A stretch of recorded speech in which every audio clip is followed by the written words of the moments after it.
Good evening. Hi. Welcome everyone to the Robinson Park Recreation Center and our second Central Library Earthquake Retrofit and Building Repair Town Hall meeting.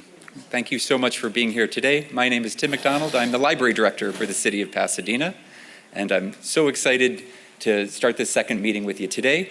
Bit of housekeeping before we get started. Do I have the advance on the? It's just on the list. Oh, gotcha. Thanks. Okay. For anyone here tonight that is more comfortable hearing tonight's presentation in Spanish, Armenian, or Chinese, please, or the person near you, please raise your hand, and we will have a translator find you and assist. And thanks to Amber, Jack, and William for providing that service. Thanks a lot. There are a few very important people to thank before we start today's program. I'd like to take a minute to do that. Mayor Gordo and our city council have been tremendously supportive of this project, and I want to thank them for their support, formally happening through their award of a design services contract for the retrofit and repair project that's underway now. We're very grateful for the terrific leadership we've got in this city, the support for this project, recognizing that this is a vital institution to the city and a very important historic part of our heritage too. The Central Library Community Programming Committee was established last year by interim city manager Cynthia Kurtz, and in hindsight we should have named them the Visioning Committee because they really were the ones that developed the vision for the project that's underway right now. The Mayor's Technical Oversight Committee provides essential subject matter expertise on the structural methodologies that will be used for the retrofit, and they are giving us invaluable advice on the design. Pasadena Heritage sits on both of those committees, and we are very grateful to walk arm in arm with Pasadena Heritage on this very important project, and we value their collaboration too. Thank you to KPAS for being here tonight, filming today's event, so that anybody who wasn't able to attend can learn about this project and learn how to participate too. City staff in both the Public Works Department and the Library Department, thank you for your endless resilience and hard work throughout this project and finding ways to continue services during the closure of Central Library during a period of great change. And most especially, thank you to all of you for being here tonight. We cannot undertake this project without hearing from you on the uses and programs that you need at the library and reaching out to people that aren't current library users too, to make sure we're meeting their needs as well. So thank you for being here and being part of this process. Central Library served as a hub of educational and cultural activity in Pasadena for nearly 100 years. And in May of 2021, the city was forced to close the building after a building assessment determined that its construction from unreinforced masonry presented life safety concerns in the event of seismic activity. And since that time, the city's worked diligently to come up with the most cost-effective means of safely reopening the building so that the community can enjoy it again. The goal for tonight is to leave you with a better understanding of this project, and these are the topics we'll be covering tonight. So we're going to meet the project leaders on this team and our presenters tonight, have an overview of the project timeline, the accomplishments so far, and next steps to come. You'll hear about the method of retrofit that was recently approved by the City Council. You'll hear about the development of a community-driven review of the uses and programming space that could be possible in a renovated Central Library, and we value your input in that process. And the next step is talking about that community engagement process and how you can participate in it. Then we'll hear about next steps, and most importantly of all, an opportunity for you to present your questions and comments tonight. I hope that we will be able to accomplish all of this tonight. Big agenda. So let's begin. I'd like to introduce to you our fantastic Director of Public Works for the City of Pasadena, Tony Olmos, who will kick us off and introduce the rest of the presenters tonight. Okay.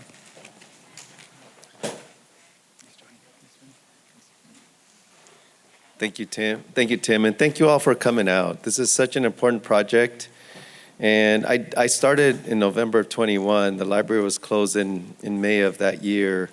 And one of the things that the city manager at the time, Steve Mermel, when I was interviewing with him, he just told me about how important this facility is and what a high priority it is for the community for us to get the proper fix identified so we can get this project going and then ultimately get the library open as soon as possible.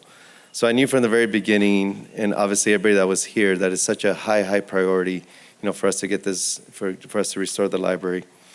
So before I get into the timeline, and Tim already outlined the outline of what we're going to talk about today, let me just introduce members of our team that have been working really hard in getting the project to this point. So from our city staff, we have Chris Markarium. She's our Deputy Director, City Engineer. And obviously you've met Tim. And over here we have Teo Sierra. He's our Senior Project Manager. He does all the day-to-day work from the city side on the project management. We have Sarah Noosh, that's also our project manager in our staff. She does a lot of interior design, so she's very involved with how this project's going to lay out from the inside. Not here is Hayden Melbourne. He's a principal civil engineer in our engineering division. That's very involved with all the project as well. And from the consultant side, we have Deborah Gerard. She's right there. She's a partner with Gruen and Associates. I'll talk about them in a little bit.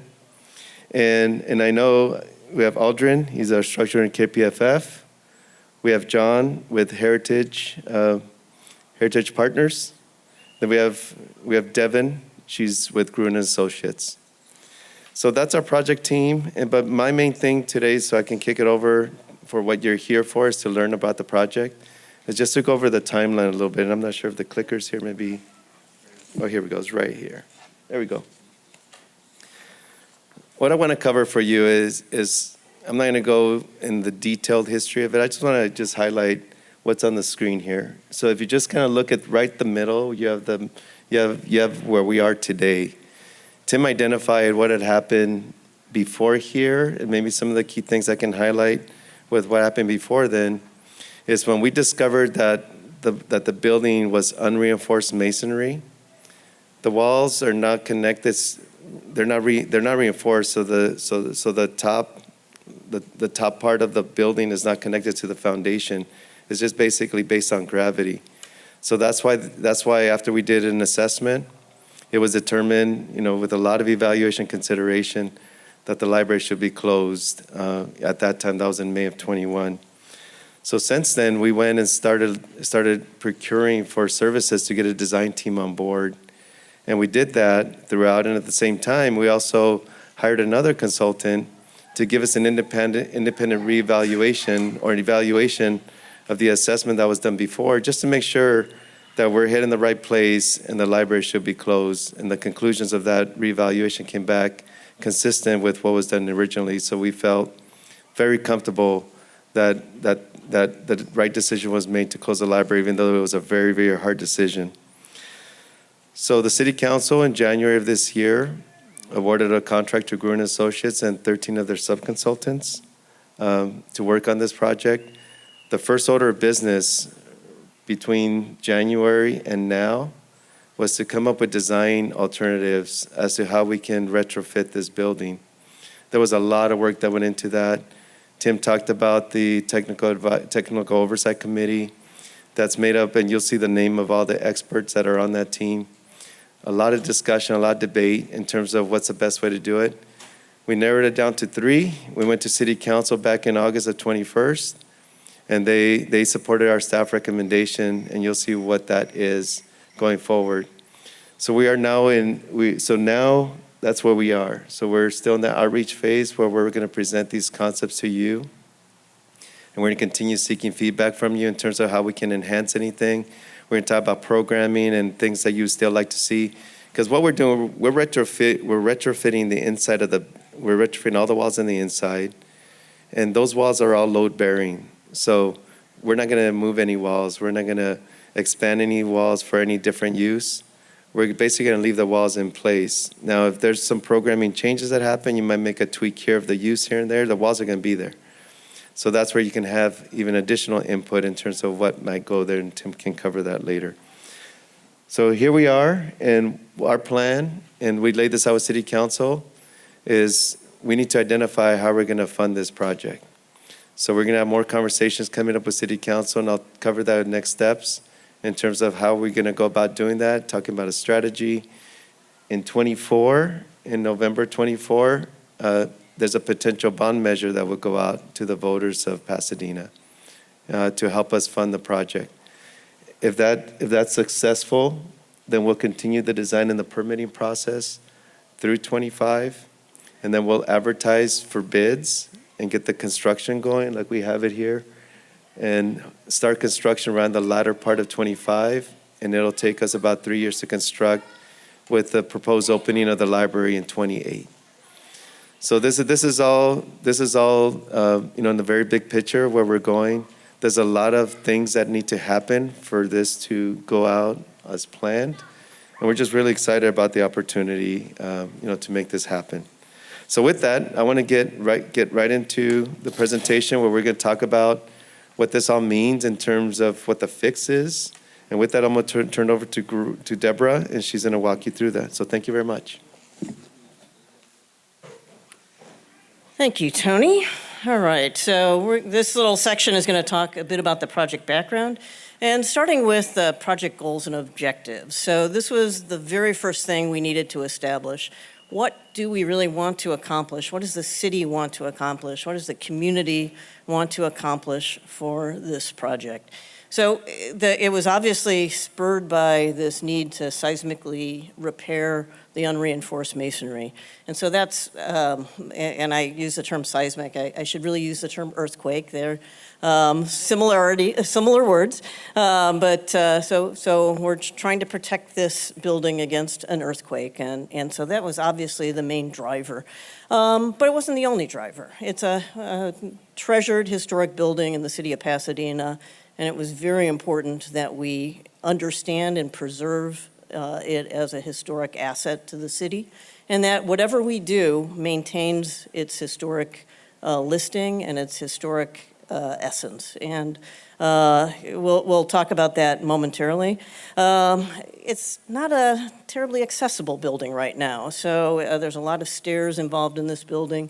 There's even more stairs on the staff level than there are on the public level.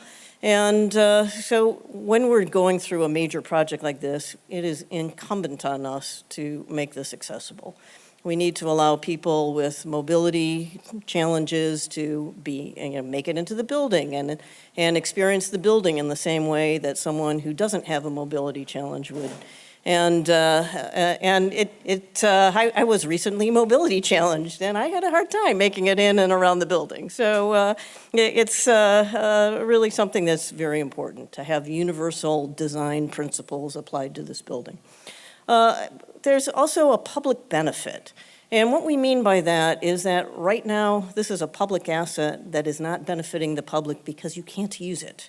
We need to get this building back into public use because a beautiful historic building that cannot be used is not serving its intended purpose. And so it's really important that we reoccupy the building so that it can be experienced the way that it should for the community. There are certainly building systems we need to upgrade. You'll hear in a moment from John LaCasia about how these systems in this building, which are almost 100 years old, are original, many of them. It's amazing that they're still functioning. But it would be really irresponsible of us to go through all the things we need to go through on this project and not take the opportunity to upgrade those systems. So doing that to allow, they're well past their serviceable life, like decades past their serviceable life, my lifetime past their serviceable life, and we really need to improve them. And at the same time, provide things that people come to expect, more outlets to plug in their laptops and their phones, Wi-Fi throughout so that people can have good internet connection and things of that nature. We want to make sure that we're leaving this building in a way that there's some inherent flexibility built into it. It's not, we're just doing it now and then you have to live with this exactly this way for the next 100 years. So as we'll get into a little bit later, all of the walls are structural. So we're not talking about moving walls around, But within those walls, there's some flexibility that we can and should build into it by thinking about it in advance and making sure that we're mindful of what will come next. And then cost effectiveness. It certainly is something that's very important as, custodians of this city asset, of people who are looking out for how the city is using public funds. We need to make sure that everything that we're doing is based on cost effectiveness. And so the established criteria for us is the lowest cost that will meet the earthquake repair performance criteria. And you'll hear from our structural engineer shortly about what that means. So let me ask John LaCasia from Historic Resources Group to come and talk about the historic nature of this. Thank you, Deborah. Good evening, everyone.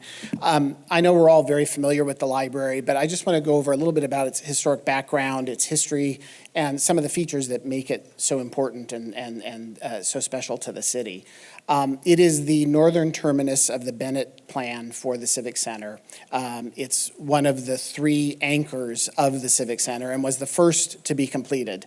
It was constructed between 1925 and 1927. It was designed by the architectural firm of Hunt and Chambers, Myron Hunt being one of the most important architects to practice in Southern California in the first half of the 20th century. His offices were here in Pasadena.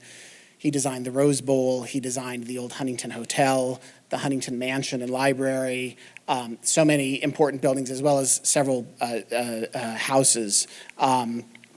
His work is definitely considered the work of a master. The library building, is listed in the National Register of Historic Resources and the California Register of the National Register of Historic Places and the California Register of Historical Resources as a contributor to the Civic Center Historic District. It's also individually designated a Pasadena landmark. So I want to talk a little bit about the character-defining features of the library, what makes it so important. And just so everyone understands, character-defining features are those features are elements that give the building its visual character. So in the case of the library, the structural system is not visible. So therefore, it's not character-defining, and that gives us the flexibility to go in and make changes to the structure while still preserving the building's historic character. So the exterior features, of course, are characteristic of the building's Mediterranean Revival style, this combination of Italian Renaissance and Spanish that Hunt was a master at, and people copied his style, and it became such a hallmark of Southern California architecture. The entrance courtyard with the colonnade around it and the fountain in its center, the clay tile roofs, the smooth stucco walls, the cast stone trim around the windows and doors, beautiful wrought iron grill work, exceptionally fine craftsmanship, and this very deliberate entrance sequence up the steps from Walnut, through the gates, into the courtyard, and then up more steps into the library itself, so that you were ascending to a place of knowledge. It was all very symbolic and very beautifully executed. The interior also is very thoughtfully done. Hunt intended to have it all on one floor, with the exception of a few odd service spaces, because he thought stairs were a waste of money and a waste of space. And so he wanted to spread it out all on a single floor. All of the public spaces are on the first floor. He also wanted to make it accessible, as accessibility was understood in 1925, not anywhere near up to our standards. But it still retains this spectacular interior layout of very impressive cross axes through these high ceiling rooms. The cork tile flooring in the main hall, the beautiful oak paneling and bookshelves in most of the rooms. The textured acoustical plaster walls, which again was an early and innovative application in the 1920s. The coffered redwood ceiling, it's redwood and Celotex panels. Celotex was an early acoustical product, and it's made of pineapple fiber. It's all still there. And the decorative light fixtures, some of which are original and many of which have been reproduced after being removed in earlier years. And of course, the buildings, as Deborah said, the building systems remain intact, which is shocking that the mechanical system is still there and still intact and still functioning. Not the most efficient system, but quite well made, considering that it's 100 years old now. But these are the features that we are going to be taking care of and that we are going to be protecting as we go through this process, and will ensure that they remain and are back in place when the project is done.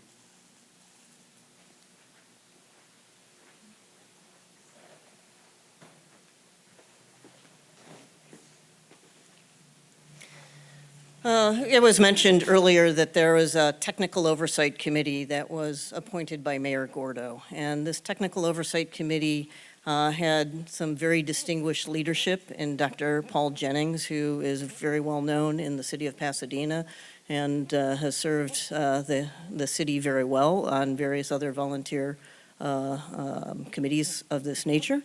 It was co-chaired by Winston Thorne, who was the past president of AIA Pasadena Foothill chapter, and was representing both the architectural and the engineering viewpoint through their leadership. And then other members of the committee were some distinguished professors of Caltech, who are the people who really understand and do the research on buildings of this nature. Dr. Kohler and Dr. Heaton. And then 4 practitioners who are very renowned in Los Angeles, represent structural engineering associations as well as leaders in their own firm. And I won't go through all the names, you can read them up there, but we had no shortage of input on what needed to be done on this project. So we met regularly, and I'm sorry, I should not forget Sue Mossman, who was very influential in making sure that we're always thinking from Pasadena Heritage, making sure that we're always mindful of how the impact on the historic nature of the building would be, and Elizabeth Moll from Moll and Polozoides. And so this technical oversight committee helped to guide us. We met with them on many occasions. We would review what our thinking was, what our findings were, and they gave us feedback. And to talk more about that feedback, Aldrin. Hi, everyone. Aldrin Rue with KPFF. I will be the structural engineer of record for this project and been working on this project since the late 2020, when we first started evaluating the building. At the beginning, there was a set of very important structural criteria that was established that we needed to meet. That criteria, first and foremost, including reducing the seismic risk of this unreinforced brick masonry building. This type of construction, which the library is comprised of, was really removed from the code as an approved structural system after the 1933 Long Beach earthquake. After the catastrophic events that happened, a lot of buildings collapsed, and it was determined after that earthquake that that was no longer an acceptable code applicable structural system to build. So that's why we're here today. That's really the main reason that spurred this project on. So we said we need to provide code compliance to the heavy concrete floors and roofs that the building is comprised of. That right now, as the building sits, it's not code compliant. We also said that we wanted to do schemes and retrofit from widely accepted and established engineering standards, and we are going to be following the American Society of Civil Engineers seismic rehabilitation standards, which is it's a nationally recognized standard and even accepted in a worldwide in terms of what to do in terms of retrofitting existing buildings. Obviously, the solutions that we have come up with or we have evaluated needed not to impact the historic characteristics of the building. As John mentioned, there's very important significance historic, and we definitely want to be careful on the solutions that we implement not to disturb any of the historic characteristics of the building. We also, beyond code compliance, we also want to enhance the performance of the building to minimize future recovery time in an earthquake. One of the goals of the city when we first started, they want to keep this building for another 100 years. It's going to be 100 years, and they want this to last for 100 years. So they were also interested in what type of performance we can get from the different structural retrofit options. So the evaluations of the schemes, right, we considered numerous options. We considered and strengthening methods, options considering to, meeting the minimum compliance, what that would mean to an enhanced performance level of a building. Some of the options and strengthening methods we considered ranged from fiber reinforced polymer sheet put on the walls to strengthen the walls, to core drilling, to base isolation, which is used right now in the City Hall, to more conventional systems that included concrete shear walls and so forth. So all of these systems needed to, as we evaluated, needed to conform to the criteria that I just mentioned above and to the city project goals. They needed to meet that as well. We presented those, all these different options. We presented to the peer reviewers, to the building official, to the technical oversight committee that Deborah just mentioned, and we incorporated the suggestions, and we finally came up to a solution that I think met all the criteria and the goals that was approved by City Council to move forward in the schematic design level. And the seismic performance objective that we are now targeting is one that's equivalent to a new library building. We weren't satisfied to just provide the minimum code requirement, but the goal and the objective is to have this building perform in a seismic event equivalent to a new building. And I'm going to let Deborah go into on how we plan to execute these methods and design approach. And so we should just say a little bit more about what that means to be equivalent to a new building. It doesn't make it a new building. It just is a standard of evaluating the performance level. And it's certainly something that we can achieve here. I should also editorialize only slightly on how much we looked under every corner to try and find other solutions. It's our job as the architects to really make sure that we're pressing for what's best for the building, not just what's best for one aspect of the building. And so we looked at things that ranged from not touching any of the structure. That was not supported by any of the engineers, of the many engineers that we looked at, that we were working with. But it was something that we evaluated to see if there was another way that we could do this that was more appropriate. We ended up at this solution, which is, and which I'll show you in a second. I'll describe what the walls are. So this is the existing wall construction. It's a very interesting configuration that Hunt came up with.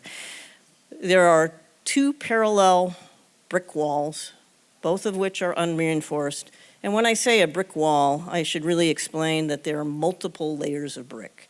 And so we're using this term wythe. So it's really, the wythe is a combination of many layers of brick together, interlocked together, that form up each side of this wall.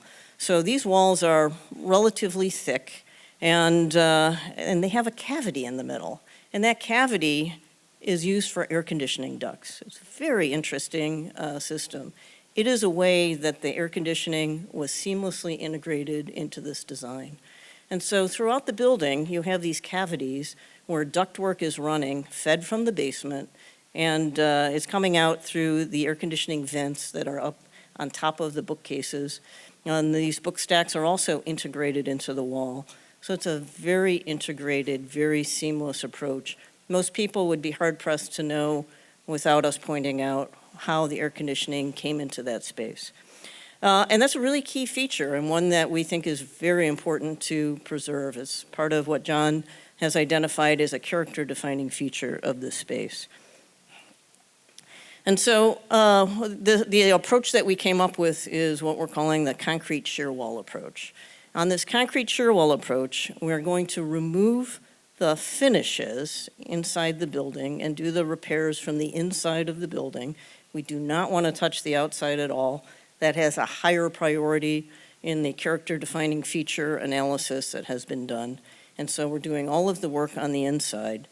And so the finishes on the inside are plaster up above and woodwork down below.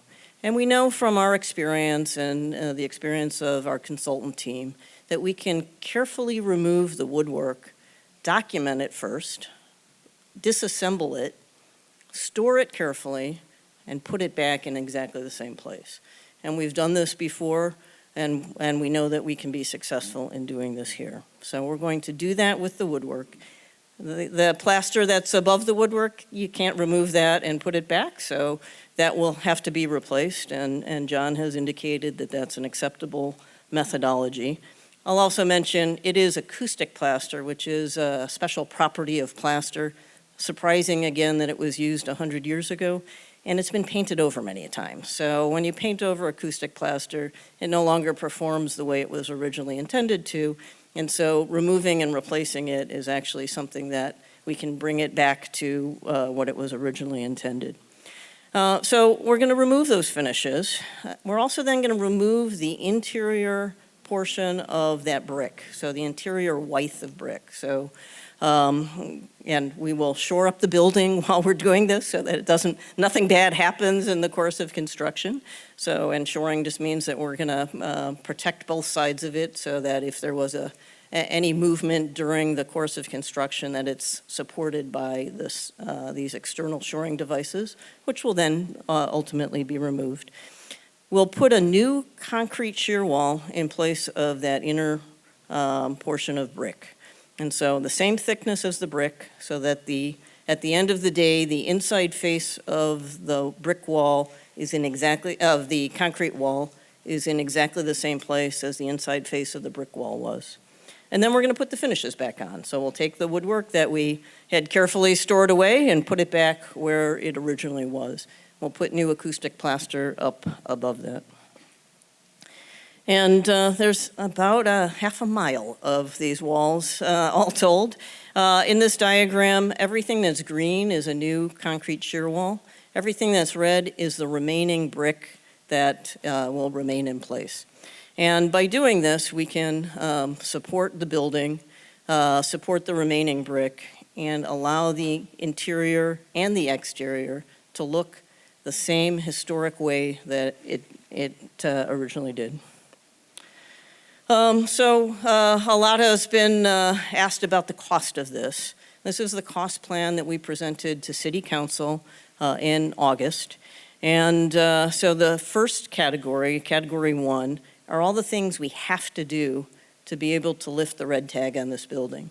So it's not just a matter of putting the structure back, but we have to also put in a fire alarm and sprinkler system. That was one of the things, as you heard earlier, that sort of kicked off the discovery of the condition of the structure. We need to repair the leaky roof. The leaks and a building full of books don't go very well together, and that's something that we need to do. And we also have to make accessibility upgrades, ADA, American with Disabilities Act upgrades. And these things are all mandated. So this is the least thing we can do to lift the red tag. The second category of things are things that we feel we should do. Upgrading or replacing the outdated mechanical, electrical, and plumbing systems, providing technology upgrades, making some tenant improvements, and that's really what we're trying to get to talk to you about, so that's the fun stuff here. And then doing some site improvements as well. And so Tony mentioned that we had evaluated 3 schemes. Well, we had evaluated many more than 3, and we came down to 3 being the leading contenders. We called them a baseline scheme, a concrete shear wall scheme, and a base isolation scheme. And through the costing of this, and these are what we call project costs. So these are not just construction costs, but these costs include testing and inspection and project management fees and permit fees and things of that nature. So this would be the total cost of the project. And you can see that the concrete shear wall, it's not the cheapest, but it almost is. It's very close to the lowest cost scheme. and it's certainly lower than the base isolation scheme. And so let me just dwell on that for a moment. So the baseline scheme does not meet any of the performance criteria that Aldrin talked about. It is the lowest level of performance we could do to meet the minimum code, but it will not perform to this level of equivalency to a new building.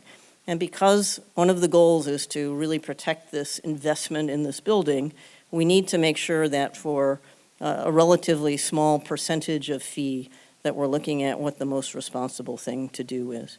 And one more thing that I didn't mention, and I just want to take the opportunity to. So I mentioned that Myron Hunt did this really clever thing of putting ducts in the middle of the wall. We need to replace those ducts. They're 100 years old. They're leaking. They're not very efficient anymore. They've got 100 years of crud that we'd rather not have circulating through the air conditioning system in the building.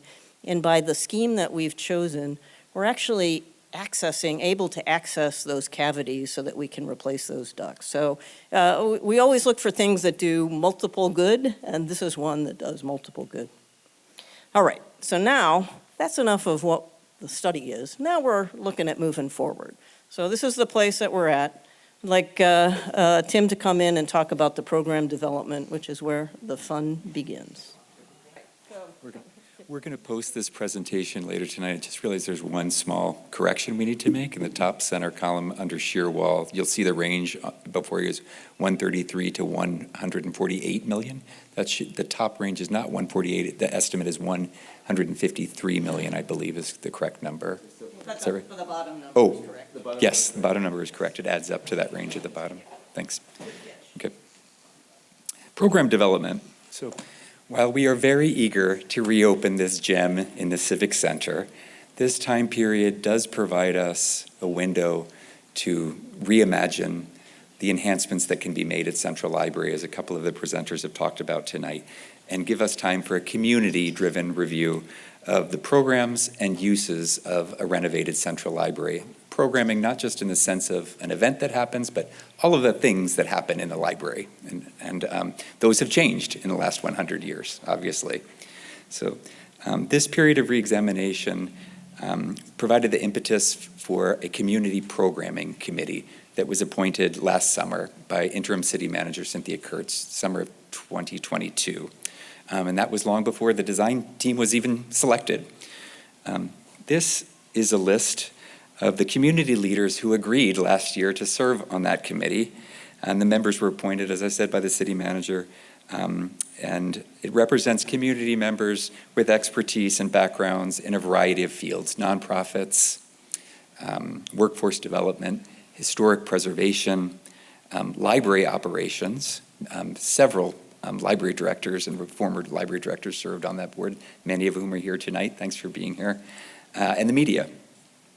The mission of the Central Library Community Programming Committee was to recommend how Central Library space can be reimagined to draw more people into the building and serve as a primary gathering space for the community, including artistic and theatrical events, while remaining central, the central building of the city's library system.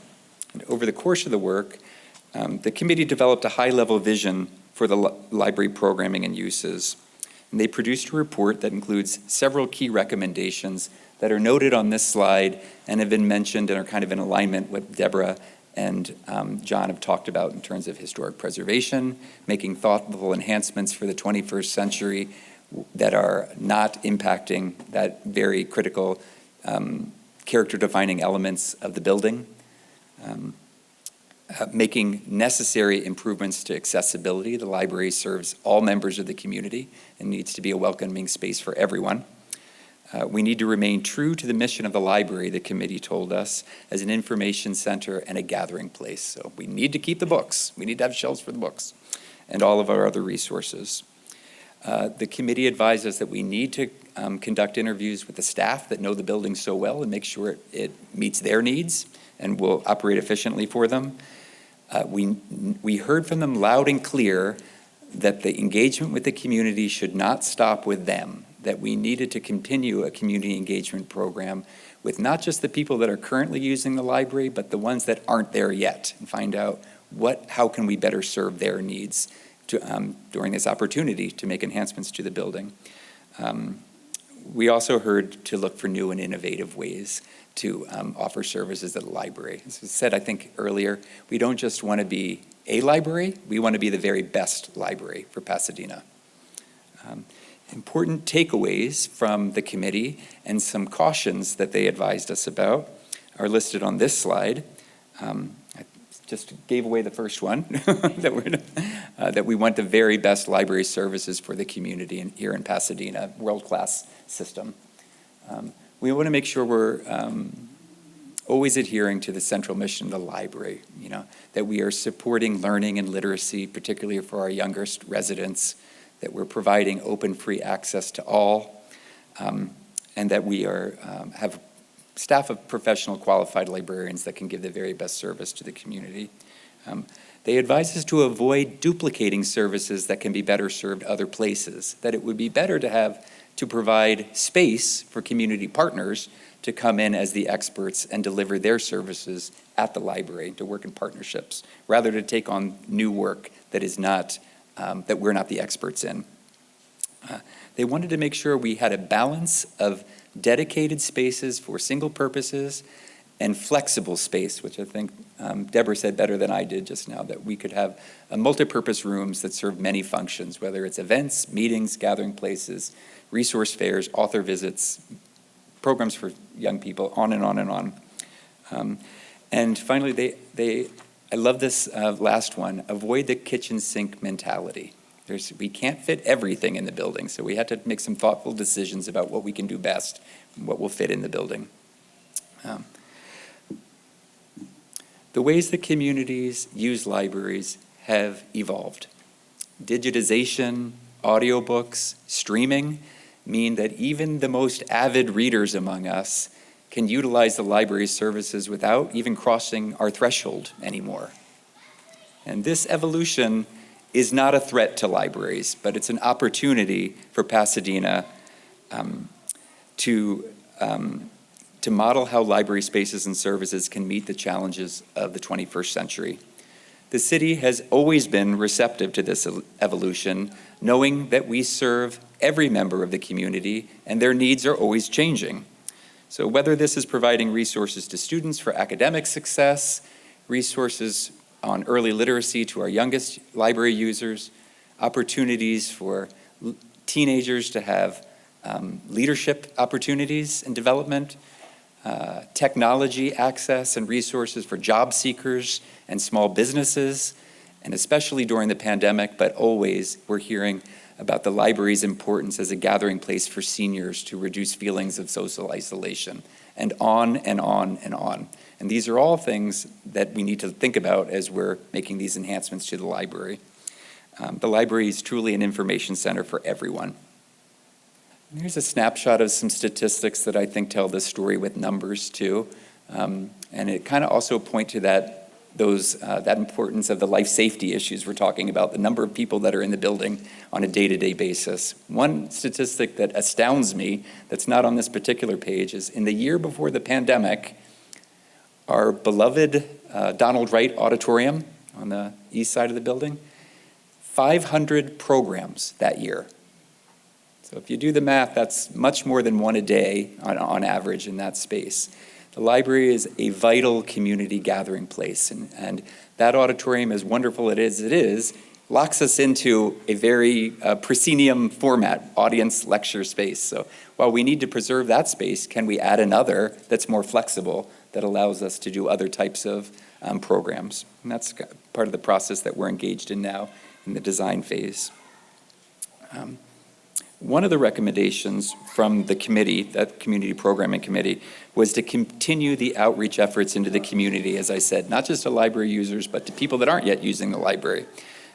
So I'd like to introduce from Gruen Associates, project manager Devin Barnes, who'll talk about our community engagement initiatives to date and our findings. Over to you, Devin. Leading off of what Tim was saying, this is so much more than a traditional library. It's what he was saying is a community hub. We've noticed that there's so much passion about this space and this library. So we want to engage the community, bring you updates, and take back input. We have one of our many consultants, our outreach consultant, Leslie Scott. She's right outside keeping the kids quiet. When they're not mine, I blank them out. We're working to covering areas, all areas in Pasadena right now. We're trying to get to everyone in different ways. One tonight. We're also, this is our second town hall meeting. We're going to be doing many more. We're also trying to do some pop-ups in different locations to get, this was our first town hall meeting. We've been at the farmer's market, really talking to a lot of people. A lot of people tell us their passions, their history with the library. It's really informative to us, and we see how special and how much love there is for this library in the community. We were at the National Night Out, which was right in front of the library. Also heard a lot of different viewpoints there. And then I will put this back over to Deborah to hopefully hear some more. So this is a list of, and it's a running list of the input we're getting. And some of these things are functions that are already accommodated in the library, uses, spaces that are already accommodated. Some of them are very unique new ideas, and we'll be trying to work together to figure out which ones of these can fit within the space that we have available, and which ones are the most important to the community. And we believe that you all hold the key to helping us make these decisions, and so we're really looking for your input.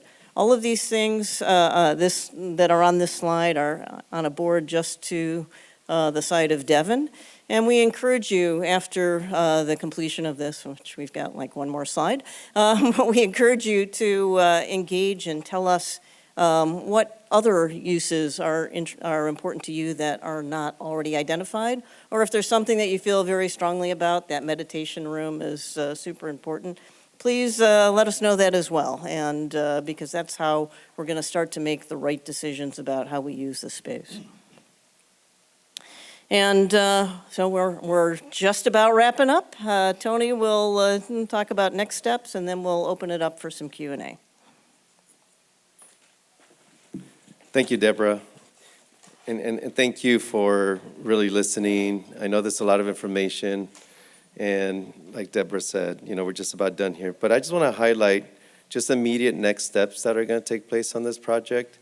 As I mentioned earlier when I first was up here, we are going to go back to City Council on a very important discussion about funding.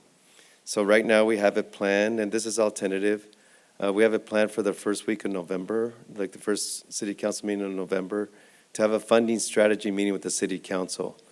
They're very, very conscious and aware of how a project like this, and if we have to go out to the voters at some point for a bond measure, they're very, very concerned about that and sensitive. So that's why they want to have a conversation so that they have a full strategy outlined in terms of what can and can't be done. And as Devin said, there's also continuing meetings with the community. So we have our next town hall meeting right around that time. And we'll schedule more along the way as we move forward in this project, as I laid out the timeline earlier. And ultimately, what we want to do is continue finishing this schematic design as we talked about. Also talk about the programming, that Tim was talking about. There's a lot of moving pieces at the same time. And what we want to do is make sure that we share this information with the different committees, with our technical oversight, of course, keeping them updated in terms of where we're at with the schematic design. The program committee knowing what the public is saying and getting some additional input from them. And then going out to our Pasadena Heritage and Library Commission and other groups that may come and request for presentations. We're always open to share any information that we have with anybody that wants to hear it. And ultimately what we want to do is go back to City Council, share have this discussion about programming, have their input provided, and also share the schematic design with them really towards the end of this year. As I laid out earlier, for them to make a decision on some kind of bond measure, we need to have some really good cost estimates by spring of next year. And so at least they can evaluate, make some decisions. And like Deborah talked about, the category 1, category 2, they would have to decide on those at that time to see what the numbers look like, and then ultimately make a decision. So we have to proceed on a very aggressive schedule and get the schematic design completed so that we can start getting some really good numbers, and then hopefully start getting council to get some decisions so we can move this into the next phase. So with that, I'm going to wrap up here, and I know that we want to hear from you now. And I'm not sure as far as the format, how we can explain that. Deborah will explain that, how that's going to work. But I really thank you for your attention, and thank you for being here once again.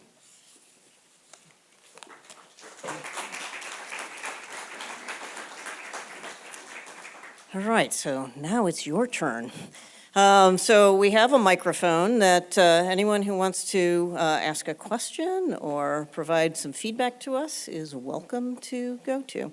We are going to ask so that we have time for everyone to keep it to a couple minutes. And, Leslie's near you. She'll yank the microphone away. I don't know what she'll do, but she's very nice, so she probably won't do that. Okay. My name's John Furman, a Pasadena resident. A couple of questions about the cost estimates. Do they include a 10% contingency? Actually, they include a larger contingency than that. Okay. Asbestos, are you assuming there will be? And Yeah, so we have had a hazardous material study done already. There is asbestos in the building, and it will need to be abated. And you think And you that have cost is sufficient included in the cost? cost estimate, yes, Okay. absolutely. And then lastly, in your comparisons of different methods of reinforcement, you basically assumed you could not do anything that impeded the structural or the historic integrity of the building. But if you were able to do that, could you come up with rehab estimates more in the 100 million range than the 200 million range? I think it would be hard for voters to support a $200 million bond issue. Yeah, so I'm going to ask John to talk about the historic side of that, and come on up. But while he's doing that, I'll talk about the cost side. So we have looked at the costs of doing something other than what we're doing. And the costs actually go up if you tried to remove and replace the building with the same building. So, but let me have John talk about why that's not something that we can really entertain. So the library is a designated Pasadena landmark, and the city's historic preservation ordinance in the municipal code requires that the building be treated according to the Secretary of the Interior standards for rehabilitation. So we don't have the option to do less than that in the treatment of the building. The council could change the code. That would be detrimental to all historic resources in the city if they chose to do that. We also have state law to contend with, the California Environmental Quality Act. If we were to do anything that had a significant adverse impact on the building, it would require an environmental impact report, which would take anywhere from 2 to 3 years and many hundreds of thousands of dollars at least to go through that process, and would open the city up to legal challenges if anyone disagreed with the findings of the impact report. So I don't want to say the easy way forward, but the straightforward way to approach it is to treat the building according to the Secretary of the Interior standards, which this approach will do. And if the voters turn down the bond? Then the city will have to figure something else out. I can't answer that question. But Tony is here. So in terms of the cost, let me just share that right now we're in schematic design. The costs are cost ranges that we came up with because this is still in the very much early stages of the design. And one of the things that we tasked the design team, and this is what City Council was talking about, was to still look for any ways that we can to reduce the cost. So that's what they're looking at right now, is looking for any ways to be efficient. And the question was asked about contingency. There's also design contingency that's in those numbers of, I think it's 30%. Because we don't know what the design is, and as things get finalized and they get detailed, we'll be able to reduce that design contingency down. So at least we're not going to come back later to city council and say, oh, by the way, it's going to be a lot more money now. We want to make sure that we stay within this range. So that's why it's still very much a range, and there's still more details to be worked out. And we expect and hope that we can keep it as efficient as possible, not add all a bunch of fluff, so that we end up with something that's much more expensive than it needs to be. So we're really conscientious about that. And just one more aspect about the CEQA and the environmental impact report is that one of the things that causes construction projects to increase in cost is time. And the more time that goes by, the more expensive things get. So if we did go down a path of spending a few years with an environmental impact report, whether or not there were lawsuits, there's extra cost associated with inflation and escalation as a result of that. Bob Decker. I live on Linda Vista. I use the library, and I'm on the Library Associates Board. One of the questions I have for the structural engineers is, every year we hear about the big one. And the real question is, given the choice you have to reconstruct the walls of the library, do you have any idea what kind of forces that a big earthquake will put on the building, and will it in fact survive, given that we're going to have one eventually?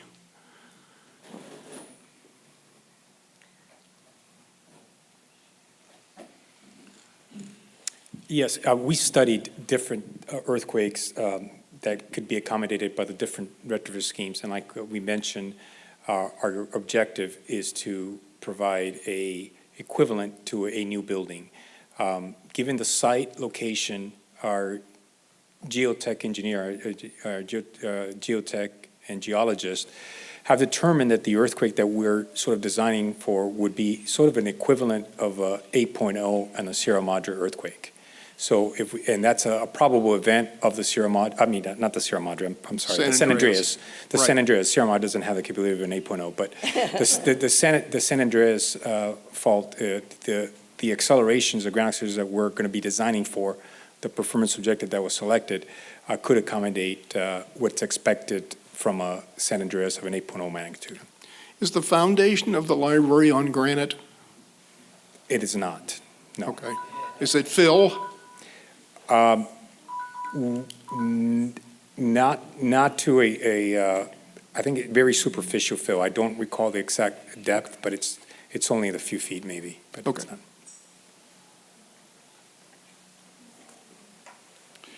Don't go too Hi, far. I'm Zub Velasco. I live in Garfield Heights historic neighborhood, just a few blocks from here, and I live in a 1902 house. And I spent most of my career running art centers, cultural centers out of historic buildings, and had many small projects, much smaller than this.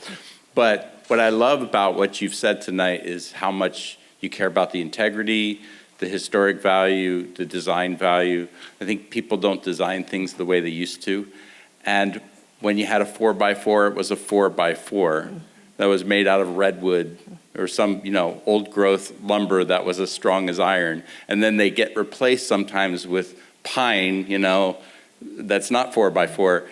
And some of the historic buildings that I was involved with as a supervisor, we had concrete that was replaced after 100 years with lesser concrete that in 5 years was falling apart and cracking. So the devil sometimes is in the details, so I'm hoping you guys are going to be very careful about all those details about the mix of the concretes and those things that can tank a building after a few years after a very expensive renovation. But I absolutely love what you're doing and that you care so much about. I mean, it is a really important part of why I commute an hour to work every day, because I want to live here because of these buildings. Thank you.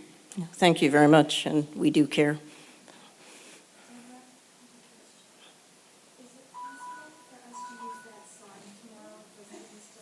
Absolutely. Yeah, absolutely. Yeah, yeah. Yeah, perfect. We are happy to.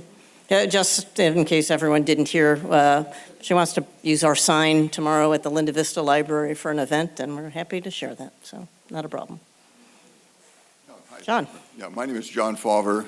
I grew up in Pasadena. I used the Central Library all my life. My children use it. My grandchildren have used it. It's spectacular. I have had significant engagement with the project staff, and they have been responsive and given information, transparent in interesting ways. But what got me into this was that we were going to have choices, and the first choice that came down is it's $200 million or nothing. And that struck me as not much of a choice. So I started to try to figure out, is there any way that this could be more economical and still get full services? So as I looked into it, two ideas came out which have not been explored, and that's what troubles me about it. And one of those ideas is that there is another way of doing the structure, which is called a post-tension device to hold up the walls, that serious engineers and architects think work and think can save a lot of money. And so that idea was presented in a loose kind of way in the conversation after the $200 million figure came out. And the response, first response, to your credit, Deborah, said, I hadn't thought about that. We haven't really looked at it. I think that was Sunday, a few days ago. And more recently, we've got a report that says, we looked at it a long time ago, and it's no good. But that's not a very satisfying response, honestly. I mean, it's the kind of problem that you have to think about. So, and the reason for that, in candid and transparent ways, is that we're in a rush. We want to hit the 2024 bond issue. But the reason for that is not all that clear either. You know, it's not clear that we wouldn't get all right in another bond issue. It's not clear that studying that issue would prevent hitting the 2024 bond issue. And you know, the thing, we're building a library to last forever. So we ought not to have a lot of questions that are still out there. So that troubles me, and I would urge that information to be provided to the city council in a way that people can understand it. And the basis that we hadn't thought about it before, but in 4 days we figured it out, it's not entirely satisfying. The other issue that I noticed was the claim was that we have to go by the Secretary of Interior standards because various designations. But as far as I could tell, and no one has really said to the contrary, the designations for the national registries do not preclude, we can abandon them. You know, what happens if we don't follow it? Nothing. We still, you know, it costs less. And the designation as a Pasadena landmark does have requirements, and it does require the secretary standards, but there's no one has said we can't just do away with that. And doing away with it does not mean tearing down the library. It means having greater flexibility in building the library, making it just the way it is. It just saves a lot of money. Same response. It's too late. Don't think about it. So those are what's troubling now, and I want the council to have every bit of information so that when it's built, it works. You know, we're getting along without it. It's going to be 7 years if we're lucky, probably a lot longer. And if we wait, it ought to be great. All right, so give us a chance and we'll respond to your comments. Okay, great. I thank you for, speaking your mind, and we certainly appreciate it. And so I'm going to let Aldrin talk about the post-tensioning in a second. Okay. First, I want to address the two other things you said about being in a rush. As Tony showed you, we're doing anything but rushing. So it is very atypical on any project. I've done this for a long time. All of the work I do or most of the work I do are large civic, complicated projects. I have never spent as much time up front before we started designing as we have on this project. And that's just the time that we, Gruen, have been involved in it. And there was this whole period of time before we were ever involved where the city was engaging other engineers to vet the prior reports and talking to, compiling this panel of experts to provide their expertise. So there was actually a lot of time. The only reason that it may feel like we're rushing now is that we spent so much time to get to the starting point for when we can actually design. So we spent a lot of time trying to make sure we had the right game plan, and we couldn't enter into a project like this without having the right game plan. Number one, City Council mandated it. They told us, don't start designing until you come to us with some ideas on how to seismically improve this building, and we, City Council, get to say yay or nay. And so that all took, a significant amount of time. So we have spent, 8 months or something on that order just to get to the point where we could start design. And that 8 months was spent trying to make sure that we examined as many ideas as we could. It is true, I had not explored a post-tension idea, but Aldrin had in his prior review, and so I'll let him speak to that. And so why don't you do that, and then I'll finish up. Sure. Thank you. The method that you're referring to it's a center core drilling method that, you core drill through the top, of the walls all the way down. And that is a method used in a lot of URM buildings. I wouldn't say a lot, but yes, definitely it's a method used by engineers on that. In fact, unreinforced masonry, I've learned. Yes. URM, right? In fact, yes. In fact, we've used it, and we just completed a project in San Francisco in the Bay Area. I think 2 years ago it completed, and it's used. But it's also not applicable to every building. This is a unique type of URM building, as we sort of explained. There are cavity in the walls. They're double wides. These are 36-inch thick, massive walls that have ribs in between them. And they have a lot of openings, and the walls itself has a lot of penetration. So there are some constructability challenges. That's number one, to actually executing that. But secondly, foremost, it does not reach to the performance level that we have set for the project goals, right? There's a limit in terms of the capacity that you can get from that method. Once you reach that limit, we have to go to every methods. In structural engineering, there's always limits to the certain fix or system that you put, and sometimes you have to go to a different system. So we did look at it back in 2020, early 2021 on our first evaluation. We did consider that method. When we looked at it, it wouldn't meet the standard that we have set for the building. Is there any way we could see that that work? Well, that's city. I mean, we have that report, and don't worry. Talk also about the support of the floors and roofs. Yeah, we don't think also that's, I think we can use that in conjunction. If that method was to be used, and that would be limit, we think that would not also be code compliant in terms of supporting the roof.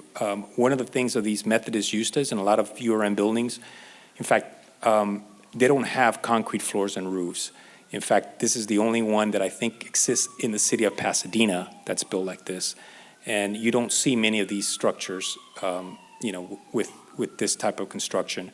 Most of the URM constructions, we visit Old Town all the time, and yeah, they're unreinforced masonry, but they have a light frame wood roof system or floor system.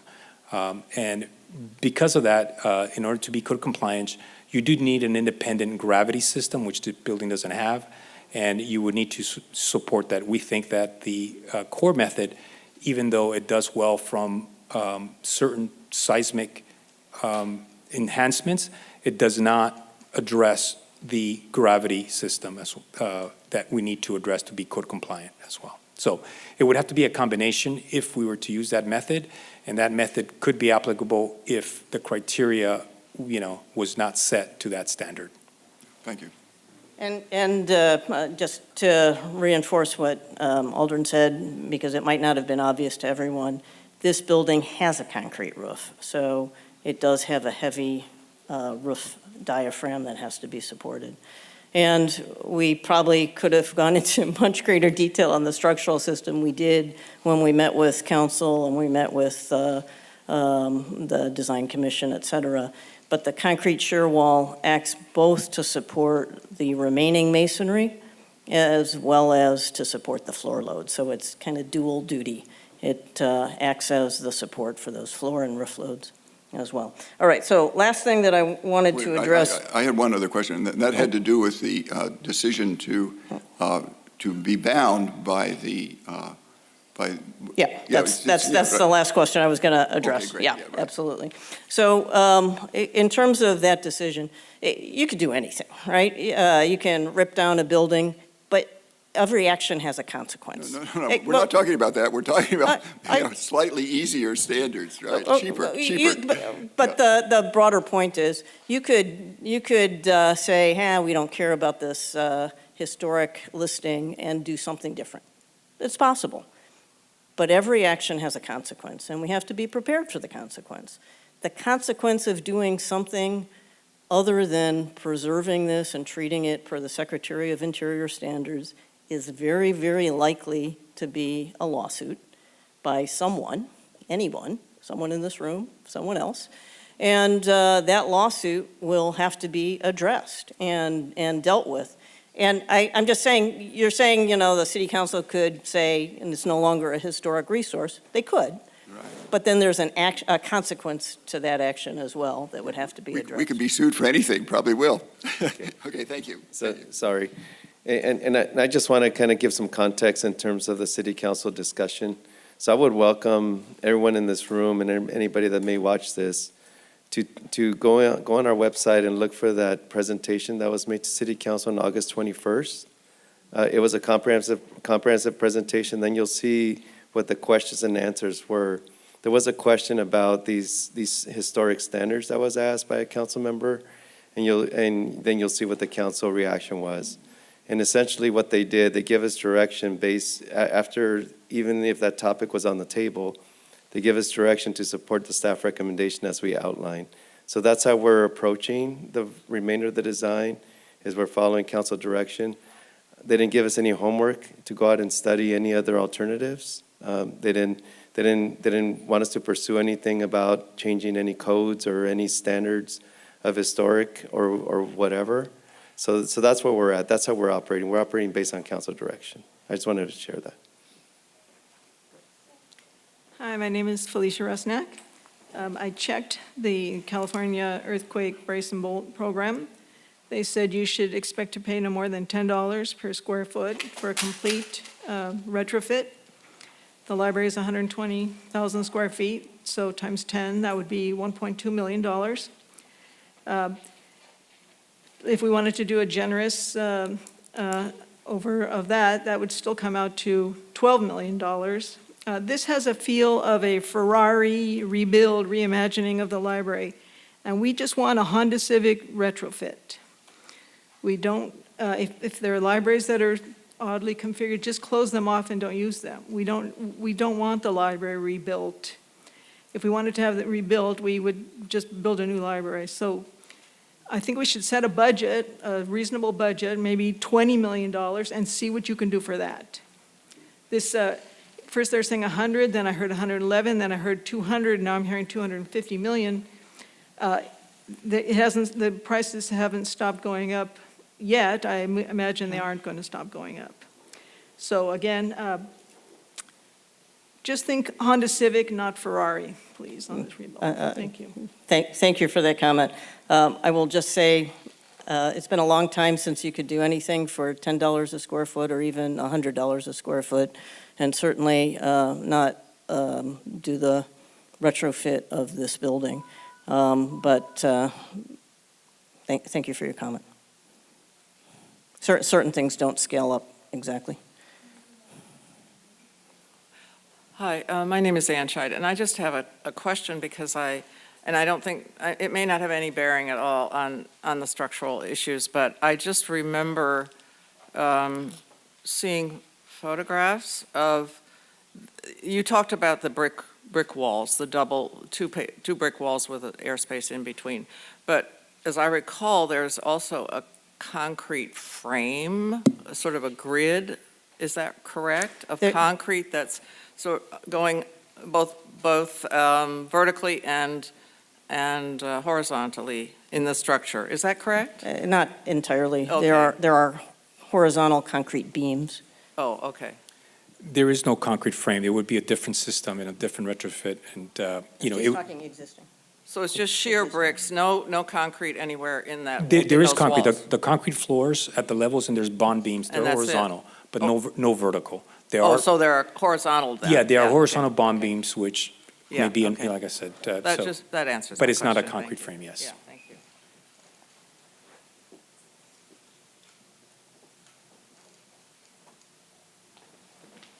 One more quick question. You mentioned the concrete roof Yes. presenting problems and additional cost. Could we get rid of the concrete roof? Aldrin, I'll let you speak to that also, but I think it's pretty much required at this point.